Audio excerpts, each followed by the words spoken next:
कभी सोचा है कि भारत की आज की जो एजुकेशन सिस्टम है वो असल में बनी कैसे?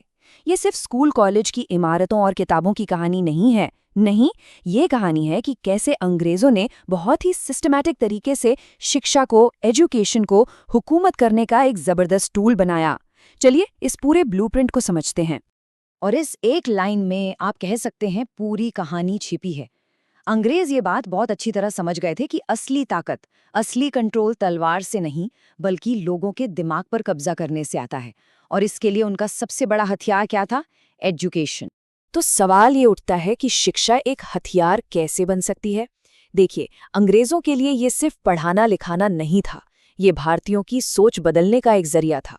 उनका असली मिशन था एक ऐसा पढ़ा लिखा इंडियन क्लास तैयार करना जो उनके इतने बड़े साम्राज्य को चलाने में उनकी मदद करे। और इसका एक बहुत प्रैक्टिकल कारण भी था।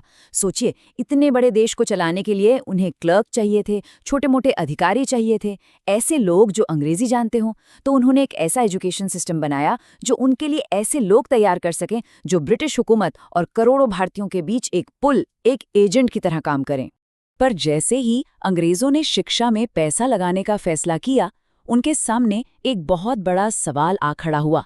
पढ़ाई किस भाषा में हो, इंग्लिश में या भारतीय भाषाओं में? और ये वो सवाल था जिसने एक जबरदस्त बहस छेड़ दी और भारत की शिक्षा का पूरा भविष्य तय कर दिया। तो इसकी कहानी शुरू होती है 1813 के चार्टर एक्ट से।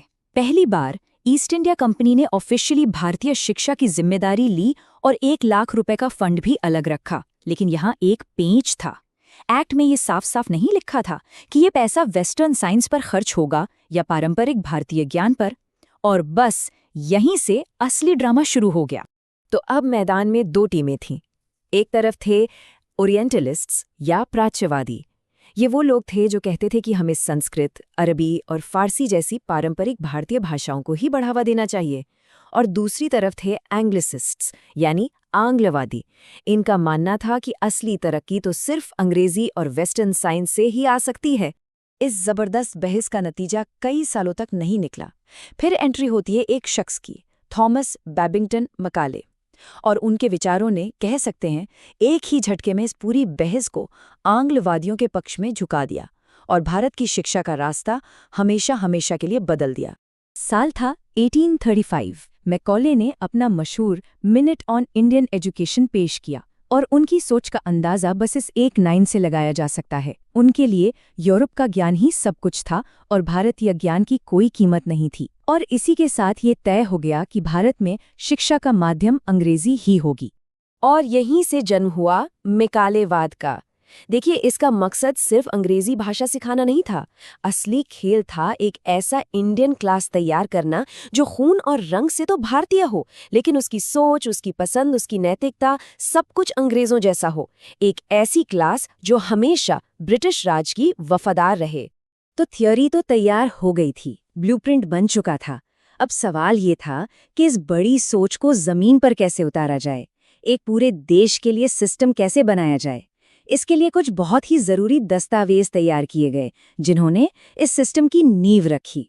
1854 में आया वुड्स डिस्पैच, जिसे भारतीय शिक्षा का मैग्ना कार्टा भी कहा जाता है।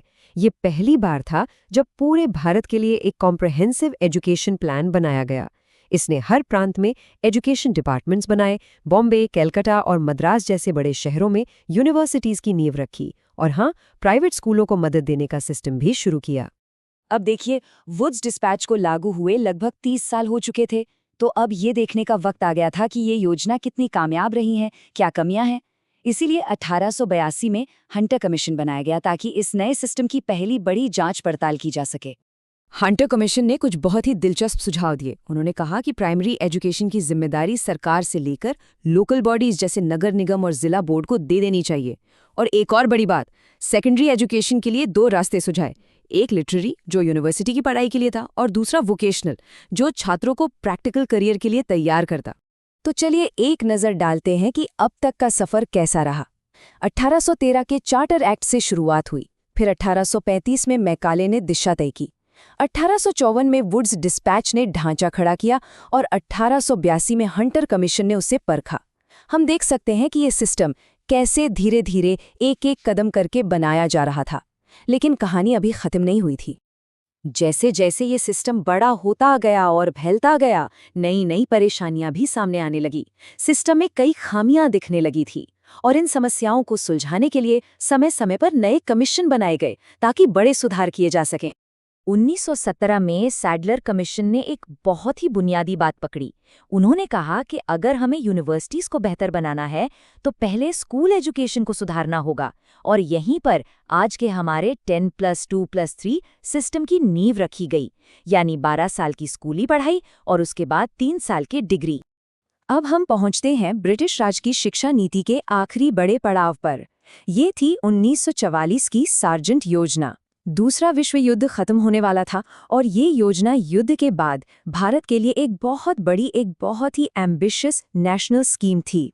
ये योजना कितनी बड़ी थी, इसका अंदाजा बस इस एक नंबर से लग जाता है, 40 इयर्स।